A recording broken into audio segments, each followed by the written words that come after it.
Sarap. Woo! Sarap mga katawan. Alright, good morning mga katawan. Panibagong araw, panibagong vlog. So ayun mga katawan, yung bagyo medyo lumayo na ng konti. Kaya ayun, nakakalabas tayo ng bahay mga katawan. Kasi kahapon talaga nakakatakot yung bagyo. Gawa ng ang daming mga kahoy na natumba. Tapos binaha yung mga kalsada. Kaya kahapon di talaga ako lumabas mga katawan. Kundi nandito lang ako sa bahay namin. At dito sa lugar namin. Alright. So ayan yung mga motor mga katawan. Takot lumabas. Diba? Kabaan na naman tong mga katawan yung manok na lang talagang kailangan nito mga katawan. Itong na to, haba na, pwede na mag-lechon. May kamatis pa rito. Bunga pa, malaki na, So sa madaling salita mga katawan, so ngayon pa rin meron pa rin parang gusto pa rin umulan, no? Dahil tuloy-tuloy pa rin naman yung ulan, hindi pa rin nababago. Kaya stay put pa rin tayo dahil baka may biglang lumakas yung hangin. Tapos, di ba? So siyempre mga katawan, kain mo tayo ng supurado bago tayo pumunta ng palengke, alright? Wow. Ay! So yung mga katawan, may sumpurado tayo. Sumpurado, subukan natin kumain ng sumpurado. Tama ba pagkabigkas? Sumpurado. Sumpurado? Sumpurado ba yan? Sarap. Sabi nila masarap daw to eh. Pwede tikman natin. Masarap ba yung sumpurado nila? Ito. Sabi ko yung kape yung pinutasa. Kinuha kong tasa? Sarap nga. Kaya kalkulado pa daw. Pahinap mo na ng sounds. Nag-vlog ako saglit. Nang? Sounds! Pasuyo. Sino nag-ano dyan? Ayan mga katawan. Ayan talaga mga katawan. Alright? So ayun mga katawan, tapos na tayong kumain ng simpurado. Ngayon naman pupunta tayo ng palengke dahil bibili tayo ng ulam. Balak siguro natin para magmanok tayo mga katawan. Tapos lagyan tayo ng maraming sili para mas masarap, di ba? Yan ang pinaka-importante para masarap. Alright? Kaya mga katawan, abangan nyo kung paano lulutuin ang katawan nito. Alright? Siyempre pachamba, pinakamalaga doon. Pachamba. Tignan natin. Wala na yung pasada.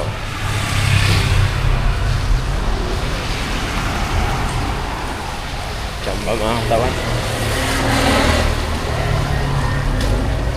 Bili tayo ng ulam. So mga katawan, abangan nyo na lang mamaya-maya. Bibili natin ng ulam. Alright. Tignan mo dyan. Putol mo to. Pina ako.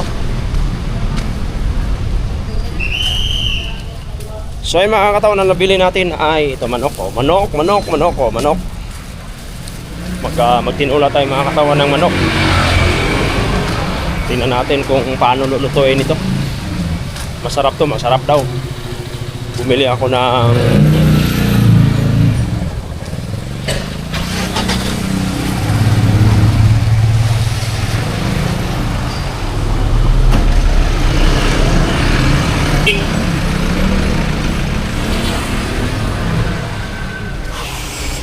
itong sayote tsaka daon sili.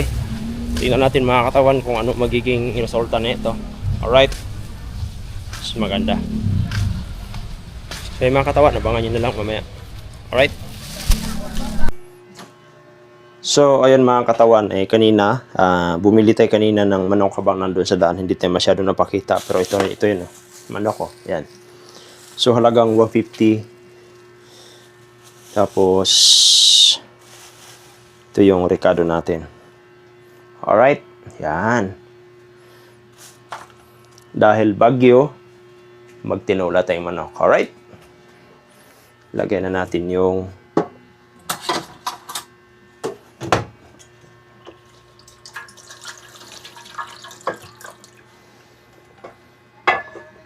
sa mga karamihan mga katawan, ang inuna nila is bawang.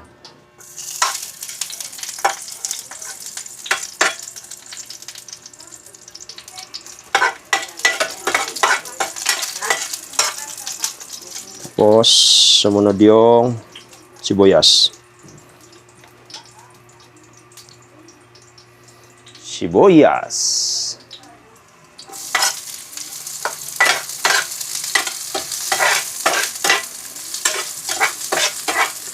Para lumabas yung aroma niya, diba?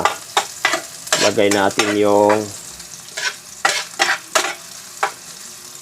gasa natin yung manok. Siguro mga ilang piraso lang mga katawan kasi mamaya yung sobra nito is adubuhin natin sa sunod na araw. Alright?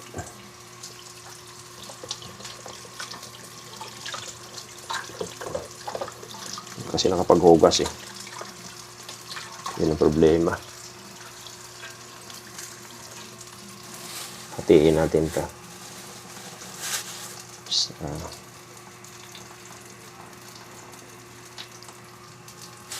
Ayun, sobra.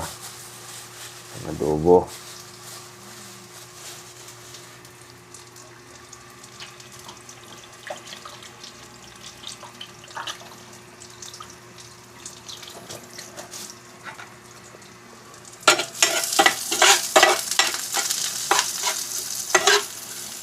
Ganun lang kabisik mga tao, ilagay na natin to. Oo. Diba?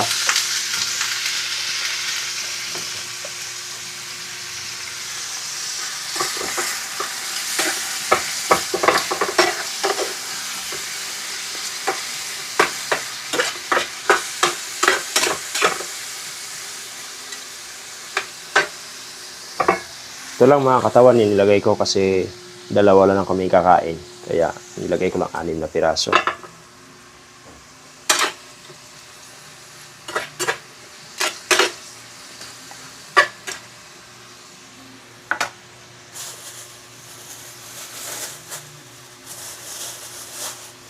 Tapos yung sobra, sa another day na lang ito mga katawan. Pang adobo sana ako, pang luya. Talaga makakalimutan yung luya, always yan. Kasi pampatanggal ng langsa. Alright? Gasa lang mabuti. Kahit hindi nabalatan.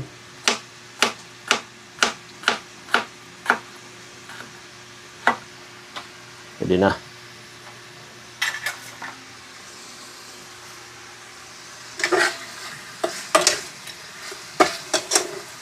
Pag medyo tumuyo na to mga katawan, lagyan natin ng tubig. Pailan natin ng konti. Alright? So, siyempre, para makikita nyo naman. Diba? Ang sarap-sarap! Sarap-sarap! So, lagyan natin tong luya.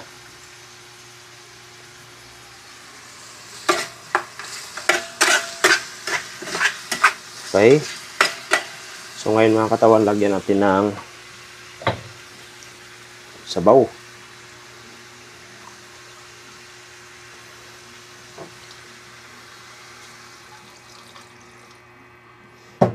So siyempre,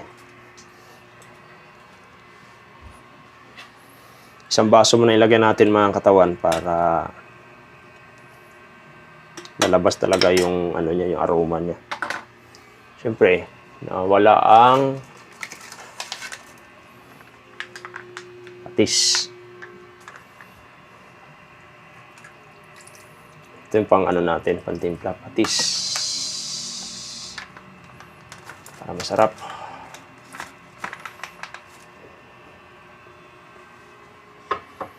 Silagyan natin yung sili. Hatiin na natin to.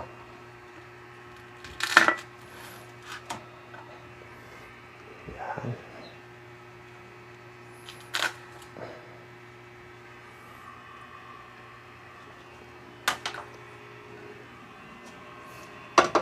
Takpan. Alright. Hindi natin malilimutan yung maglagay tayo ng sayote. Lagay na natin yan. Hindi pwedeng wala yan. Yun o. Lagay natin dyan. Tapos, yung down sili, mamaya na to. Alright. Takpan. Tapos mamaya, lagay natin down sili.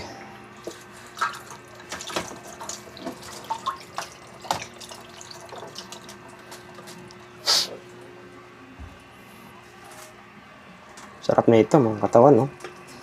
Kasi ngayon tag-ulan, no? Sarap na ito. Tapos, tamang-tama lang yung ilalagay nating sabaw. Bakit kayo mga katawan ano na ako? Dahil yung mata ko kasi mga katawan, pagka nag-edit ako ng mga video kasi, pag nanood ako ng cellphone, sumasakit niya yung ulo ko. Kaya, bumili talaga ako ng shades para yung may radiation. Para yung effective naman siya mga katawan, hindi na sumasakit yung ulo ko. Alright, kaya meron akong ganito. So, ayan mga katawan. So, tapos na tayong magluluto ng ulam. Papakita ko sa inyo kung gaano kasarap ito. Pinalabas talaga natin yung tunay na aroma nito. Alright. Ito na mga katawan, no? Talagang tikman natin. Talagang mapano ka sasarap na ito.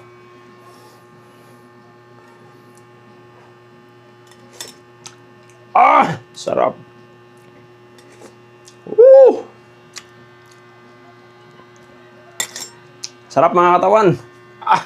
Pakalas na ni. Kao na ni. So, ngayon, takpan muna natin to mga katawan. Hop. Takpan muna natin para magsaing tayo ng kanin.